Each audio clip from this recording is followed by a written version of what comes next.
책과 사람, 사람과 사람을 연결하는 책방 아차토. 안녕하세요. 연결하는 책방의 책방지기 나은입니다. 오늘 심야북살롱 코너로 찾아왔어요. 밤에 책 친구들과 함께 읽은 이야기들 중에서 저의 기억에 남는 책 이야기들을 기록해 두려고 합니다. 첫 번째로 기억에 남는 건 첫째 주 이야기인데, 첫째 주에 들었던 책 이야기 중에서 제인 재훈이라는 정세랑 작가의 소설이 기억에 남았어요. 왜 어떤 책은 읽고 나면 그 작가가 더 좋아지는 책들이 있잖아요. 이 책 속 인물을 만나면서 왠지 이 작가님은 이런 사람일 것 같다. 그리고 이 사람 참 좋다 하는 마음으로 계속 이제 그 인물 자체에 매료되게 되는, 그러다 보면 그 인물을 만들어낸 작가도 좋아하게 되는 그런 경우 있죠. 정세랑 작가님 소설을 읽고 좀 그렇게 평가해 주시는 책 친구분들이 많았던 것 같아요. 저도 그런 마음으로 같이 이제 애정하면서 읽곤 하고요. 그래서 이 제인, 제욱, 제후는 3남매의 이야기인데 우연히 좀 초능력을 얻게 되는, 그래서 이제 좀 사랑스러운 그러면서도 유머러스한 가족 히어로물이라고 할 수 있을까요? 근데 굉장히 진부하지 않고 의외의 설정들과 의외의 능력들을 얻어서 정말 예상치 못한 일상에서 약간 벗어난, 그런데 우리와 크게 멀리 있지 않는 일들을 좀 해결해 나가는 그런 이야기를 다루고 있어요. 근데 이 소설 저도 정말 좋아하거든요. 근데 이제 친구들이 막 발견해 줬으면 하는 마음에 책 표지도 참 예뻐서 이곳저곳에 이렇게 옮겨서 꽂아 봤었는데, 네, 픽을 못 받고 있다가 이번에 이제 연달아 두 친구분한테 선택을 받아서 굉장히 뿌듯했던 기억이 있습니다. 한 친구분이 먼저 읽고 이게 너무 좋았다라고 해서 이제 신나서 후기를 남겨주시니까 그다음번에 릴레이로 다른 친구분이 읽어주신 건데요. 그래서 저도 오랜만에 그 책에 대한 이야기도 새록새록 생각나고, 책이 되게 얇은데 장편 소설이라서 한 가지 이야기로 쭉 끌고 가면서 여름 휴가 때나 뭐 좀 쉬는 날 기분 좋게 읽을 수 있는 그런 소설이에요. 그리고 굉장히 정세랑 작가 특유의 위트가 있어서 인물 하나하나가 굉장히 입체적이고, 그러면서도 그 상황 같은 것들이 굉장히 유머러스한, 네, 그런 매력이 있는 작품입니다. 그리고 다정함도 빼놓지 않고요. 그래서 좀 섬세하게 설계된 다정한 인물들, 그리고 좀 새로운 시점으로 바라볼 수 있는 아주 작은 일상 속 히어로물 같은 것들을 읽으면서 좀 위로를 느껴보고 싶은 분들이라면 추천드립니다. 두 번째로 좀 생각나는 책은 여름에 읽기 또 좋은 시집이에요. 수평으로 함께 잠겨보려고 라는 책이고, 강지인 시인의 시집입니다. 이 책을 이제 작년인가 재작년에 아체토에서 이제 함께 읽으면 좋을 여름 책들로 이제 큐레이션을 하면서 증정 이벤트도 좀 했던 책이에요. 그만큼 이제 수린과 저도 같이 읽으면서 좋아했던 시집인데, 근데 이 책을 책 친구분이 골라주셨어요. 그래서 읽어주셨는데, 뭔가 딱 전공자시거든요. 이걸 읽어주신 친구분이. 그래서 읽고 감상하는 그 감상의 깊이와 해석이 정말 남달라요. 그래서 이 시를 이렇게 읽을 수 있었구나. 시라는 거를 이렇게 감상하면 더 맛있구나라는 거를 정말 새록새록 느끼면서 요즘에 이제 그 친구분이 후기를 남겨주시는 시 이야기를 듣고 있거든요. 물론 시집만 읽으시는 건 아니지만, 그래서 이번에도 좀 알고 있던 시집이지만 더 새롭게 와닿는 그런 독서를 경험할 수 있어서 정말 좋았습니다.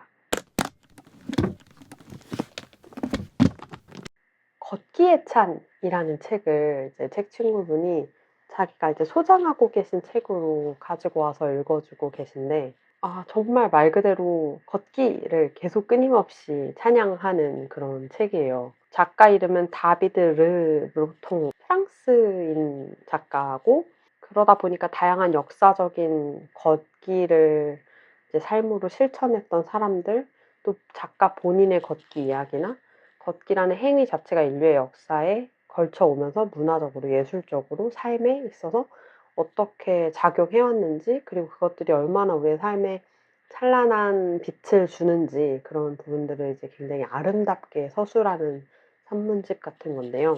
이게 들으면서도 낭독해 주시는데 그냥 진짜 걷고 싶어져요. 제가 이 당시에 이제 처음 이 책을 읽기 시작해 주셨을 때 막 한참 많이 틈만 나면 달리던 때였거든요. 근데 생각해 보니까 최근에 내가 가만히 걷기에 집중해서 걸었던 적이 언젠가 싶은 거예요. 그래서 그 뒤로는 좀 시간을 내서 굳이 덥더라도 좀 걸어 다니려고 하고, 좀 걸을 때면 이 책을 읽어 주셨던 그 책 친구분의 낭독해 준 그 문장들을 생각하기도 하면서 걸었던 것 같습니다. 그래서 참 어떤 책들은 진짜 내가 막 움직이고 싶게 하는구나, 그런 생각이 들어서, 심지어 제가 직접 읽은 책이 아니었는데도 이렇게 간접적으로 친구의 책 이야기를 들은 것만으로도 내가 걷고 싶어진다는 그런 매력적인 경험을 또 하게 됐어요. 네. 또 이제 두 번째 주로 넘어가서, 참 두 번째 주 월요일에는 저희가 월요일 밤, 수요일 밤 이렇게 하루씩 모이거든요. 근데 소설의 밤이 열렸어요. 이런 일은 좀 흔치는 않거든요. 모두가 다 소설을 꺼내 읽진 않아요. 그러니까 이제 아체토의 뒤에도 보시면 책장이 있잖아요. 그래서 이렇게 쭉 삥 둘러서 한 바퀴에 다 작은 공간이지만 책장이 둘러싸고 있거든요. 그래서 그 서가에서 그날그날 그 기분에 내키는 책을 하나씩 꺼내서 읽어요. 근데 우연히 모두가 소설을 읽었어요. 그래서 4 권의 소설이 나왔는데 그 4권 다 이야기가 좀 범상치 않았습니다. 그래서 그날 이제 4 권의 소설을 읽은 다음 날 뭐 이렇게 악몽을 꿨다는 친구분도 계셨고, 저도 막 꿈이 진짜 한 며칠간 굉장히 현란했거든요.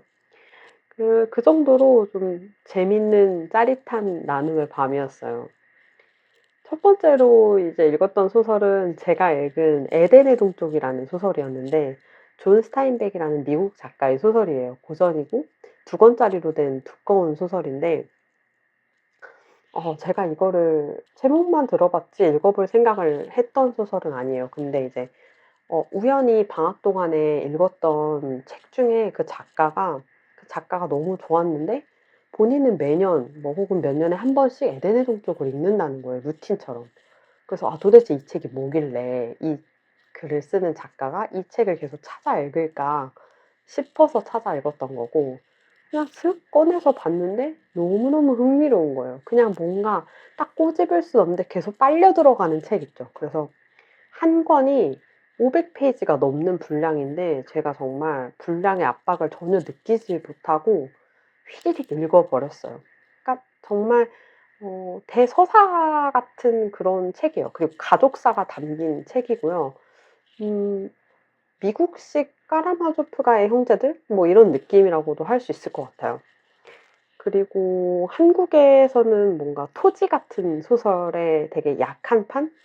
그만큼 역사관이 담겨 있고 그 역사와 시대상이 그려진 인물들, 그 안에서 그 시대와 지역의 그 발전 상황에 따라서 놓여져 있는 환경에 순응하면서 살았던 가족들, 그리고 이주하는 가족, 또 그곳에 오래 정착해서 자리를 잡은 가족, 그 안에서 일어나는 삶과 사랑에 대한 이야기지만, 이런 피상적인 설명 이내에 정말 무시무시한 인물들과 정말 좀 소름 끼치는 전개들이 있어요. 이때 쓰여진 게 맞나 싶을 정도로 1880 년대에 시작해서 1900 년대로 이어지는 시대적 배경인데도 이때 이런 인물을 그려냈다고 싶을 정도의 좀 충격적인 인물들이 나오기도 합니다. 그래서 그중에서도 특히 제가 안타까웠던 건, 왜 누가 말리는 사랑을 하는 사람들 있잖아요.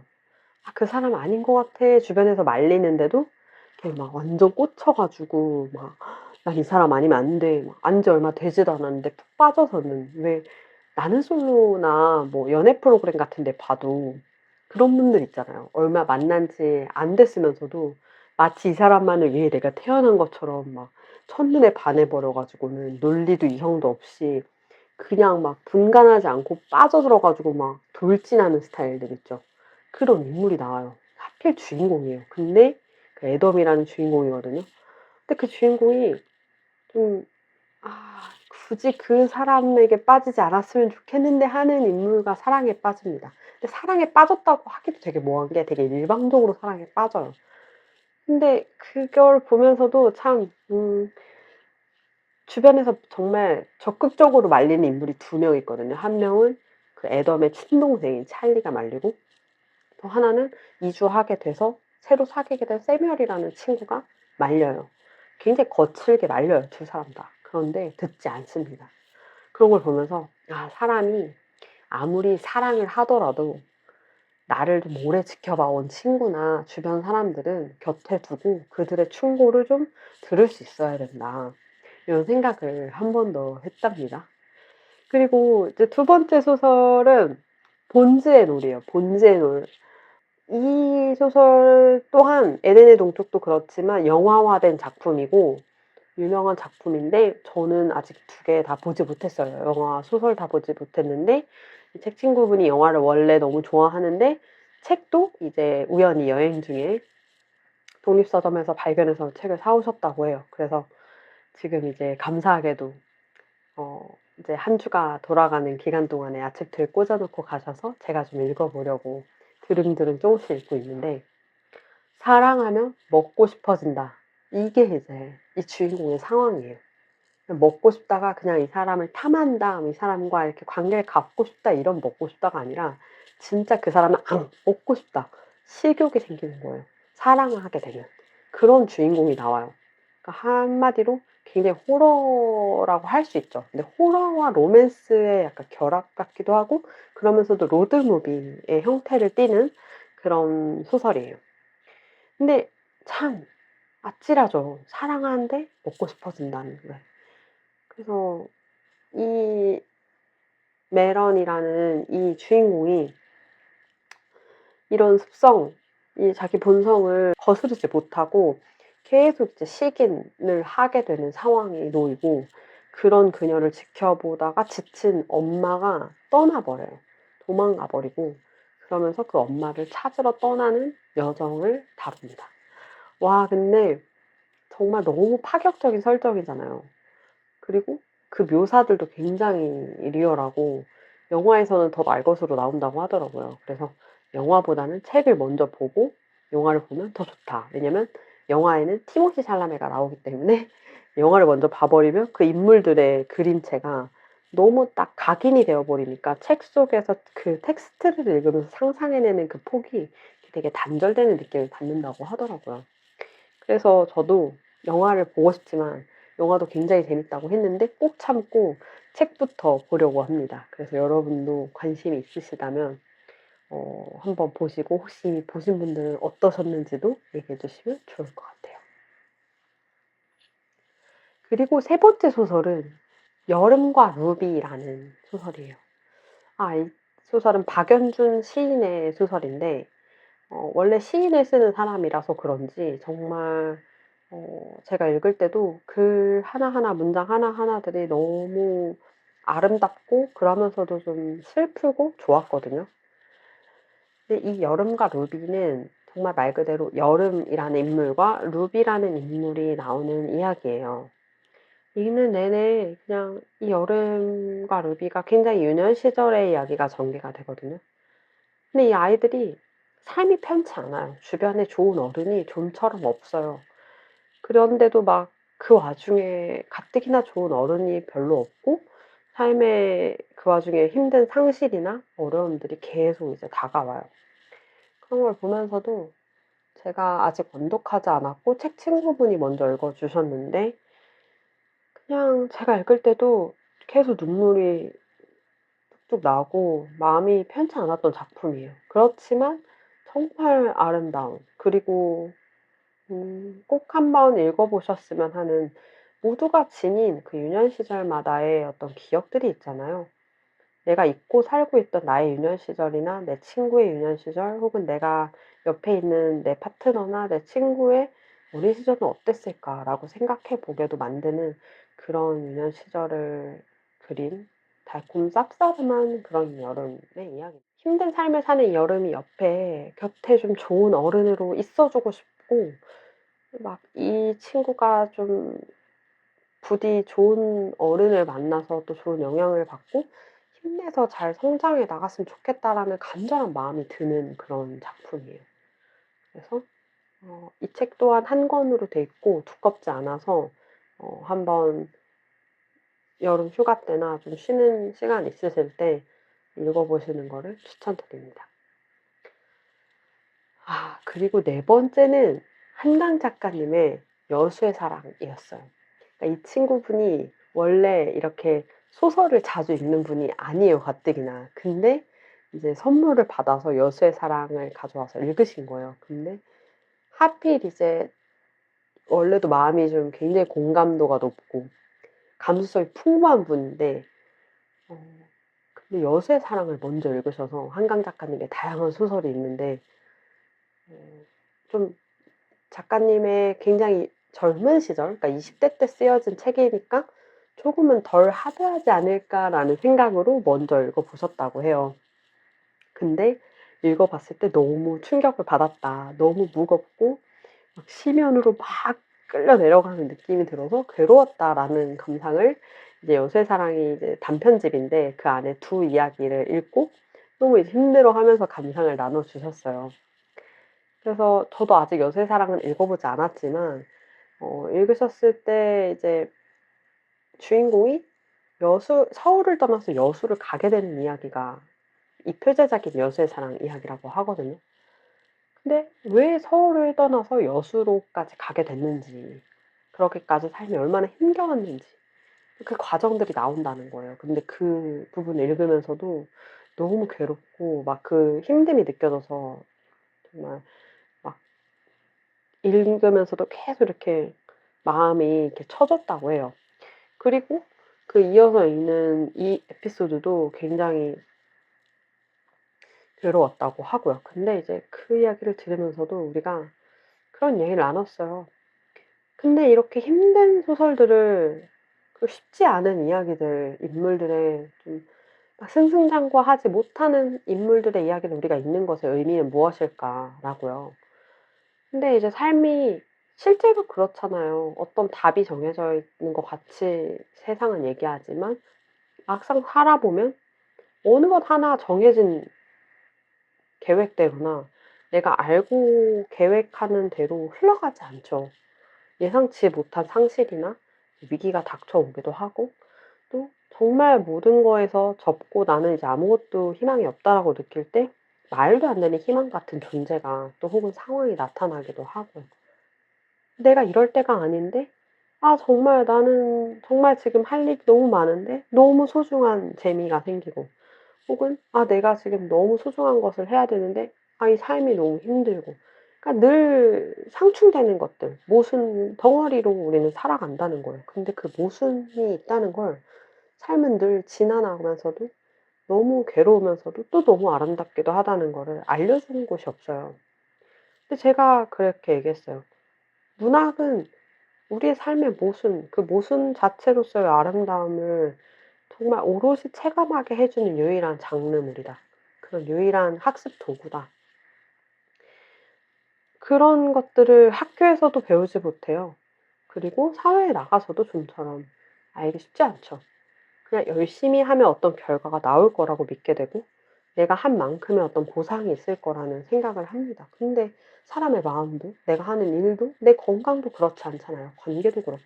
그러다 보니까 저는 이 문학이라는 장르가 주는 힘은 삶이 내 맘 같지 않고 어떤 것도 그냥 짧은 시간 안에 쉽게 이루어지는 것은 없고 또 이뤘다 생각했을 때 핥혀서 내려가듯이 파헤쳐 가기도 하고 좀 내가 이제 이 사람을 만났다. 이제 우린 영원할 것 같다가도 불현듯 그냥 훌훌 떠나 버리고 그런 정말 거짓말 같은 상황들이 일어나는 것이 삶이기 때문에 그런 삶을 오롯이 살게 해 주는 이런 장르야말로 우리의 삶에 꼭 필요하지 않은가. 그래서 저는 그런 문학을 읽을 때, 특히 한강 작가님의 작품을 읽을 때 '더욱 힘이 됐었다.'라는 얘기를 했었어요. 그랬더니 이 친구분이 "아 그러면 자기도 좀 그 의미를 이해할 것 같다. 용기 내서 끝까지 읽어 보겠다."라고 하셨죠. 그래서 저는 또 뿌듯했답니다. 그래서 이렇게 소설 특집을 보냈었답니다. 그러다 보니까 이 소설 특집 주간을 보냈을 때 저에게 그런 질문이 하나 남았어요. 사랑이 악이 된다면, 내가 사랑하는 삶으로 인해서 내 사랑으로 인해서 무언가를 혹은 나 스스로를 해치게 된다면 그래도 사랑을 해야 하는가? 그래도 지속할 수 있는가? 네. 스스로를 해치게 만드는 사랑도 있었죠. 그리고 반대로 내가 사랑하면서 해치는 사랑도 있었죠. 그런 사랑에 대해서 여러 가지로 이제 생각을 해 보게 만드는 그런 시간이었습니다.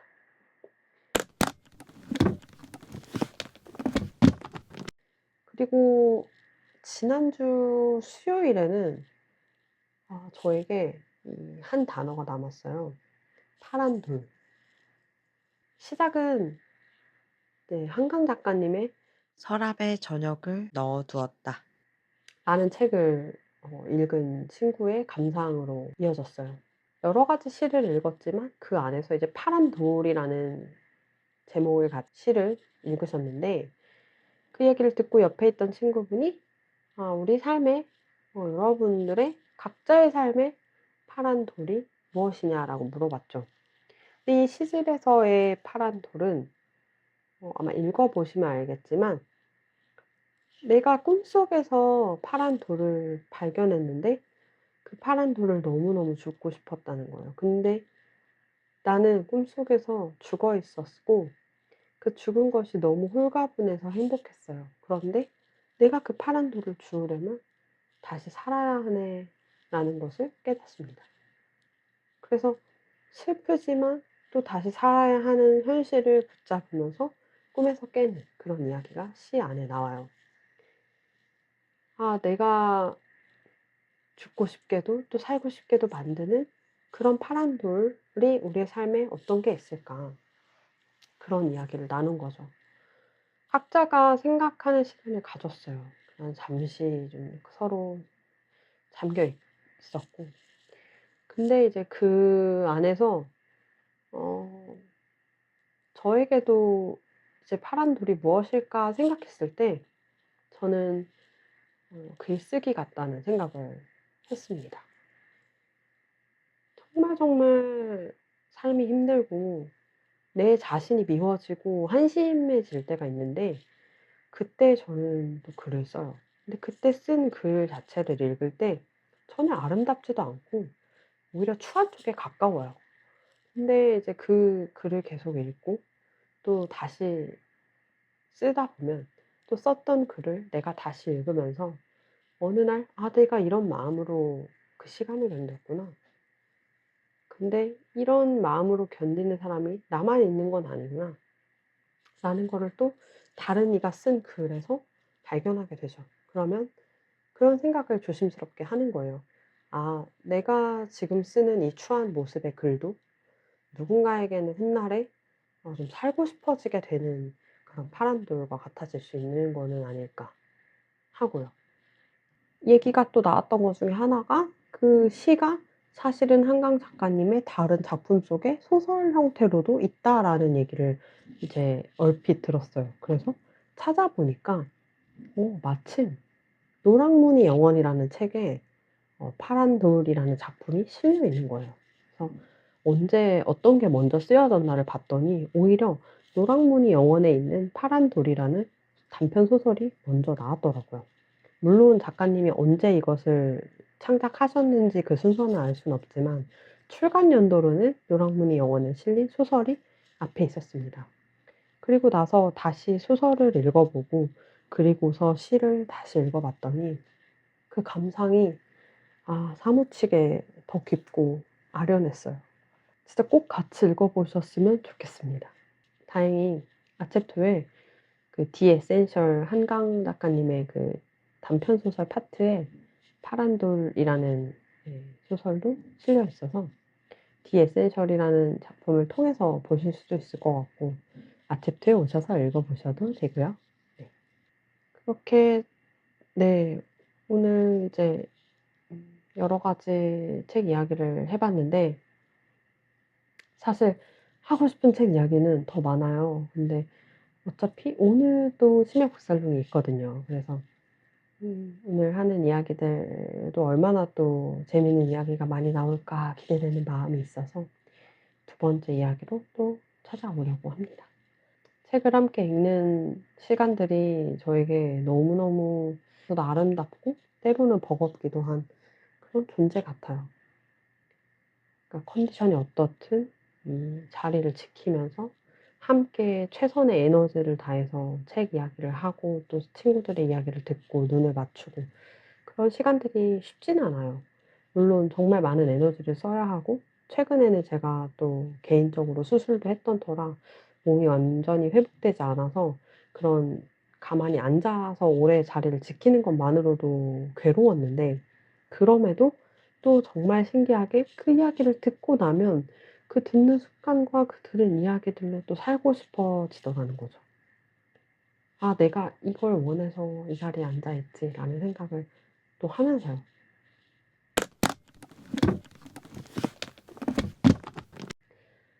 여러분에게도 삶의 파란돌과 같은 존재가 있는지 그런 질문을 던져보고 싶어요. 그래서 오늘 얘기해 드린 책 이야기들 중에서 어떤 게 가장 마음에 와 닿으셨는지 또 읽었던 책 이야기가 겹치는 게 있으면 감상을 나눠 주셔도 좋을 것 같아요. 그러면 저는 또 밤에 읽은 책 이야기 심야 북살롱 이야기로 다시 찾아올게요. 오늘 이야기가 즐거우셨다면 좋아요와 구독 그리고 댓글까지 감상 남겨 주시면 연결하는 책방 아치토를 만들어 가는 데 큰 힘이 됩니다. 그리고 협업과 제안은 언제든 메일로 열려 있으니까 주세요. 감사합니다. 안녕.